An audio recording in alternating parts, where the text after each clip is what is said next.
What are you using? What do you mean, what am I using? That tool in your hand, what are you using? Oh, brother, these are my Harbor Freight tools. Aren't they cool? Guy, you know it's Snap-on or nothing.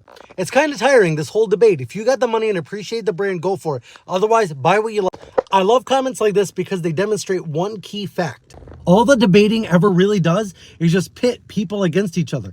And it allows brands to justify their high expense, and it allows mechanics to explain why they invested in a particular brand or product. And you know, all it really does is just create animosity within the repair community. And auto mechanics across all kinds of social media are seen constantly complaining about how much they have to spend on tools, how much a particular tool costs. And the reality is, that's on you. You chose to spend that money on that particular brand or that particular product. Nobody twisted your arm on it. And a lot of the time when I'm speaking about tools, I'm merely just giving it from my perspective. Because what I see over the course of the last several years of my career is that a lot of guys will come into this like fresh out of trade school or out of high school, or they've never worked in a shop before and they want to give it a try. And they'll be persuaded by these tool trucks to spend money on their product, which is fine because that's their job. They're salesmen at the end of the day. However, the real problem then becomes, now you're 6 months to a year in and you've invested thousands of dollars on tools that you really didn't need to buy in the first place. So how does this issue get alleviated? It's simple. You start cheap.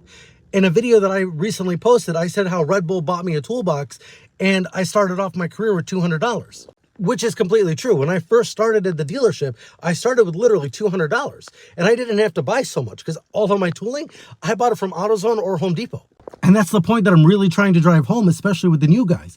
You guys want to spend so much money because you're led to believe, and especially in trade schools, you guys are led to believe that Snap-on is the king of tools. So they offer you discounts and all these different promotions and all these things that make their brand seem super appealing. But at the end of the day, what are you really investing in? Are you really investing in a quality tool, or are you really investing in a brand name? And that's the trick that you got to really decipher.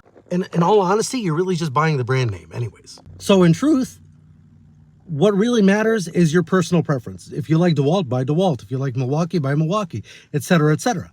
And nobody should tell you otherwise. But there's, like I said, there's a lot of people that go on social media and they complain about the tools, and there's a lot of bullying and all this other stuff that happens for literally no reason. If you want to buy Harbor Freight, you buy Harbor Freight. If you want to buy Snap-on, buy Snap-on. But I'm going to give you guys a fair warning here. And I don't know if a lot of people know this or not, because it seems to be such a shock when I bring it up. You guys can trade in tools on the tool truck for what is on the truck. You guys can trade in old tools for credit to buy new. Or you can do what a lot of other people do. Buy from eBay, buy from pawn shops, buy secondhand. Marketplace is a great place. That's enough of me. Let me know what you guys think. Put it down in the comments.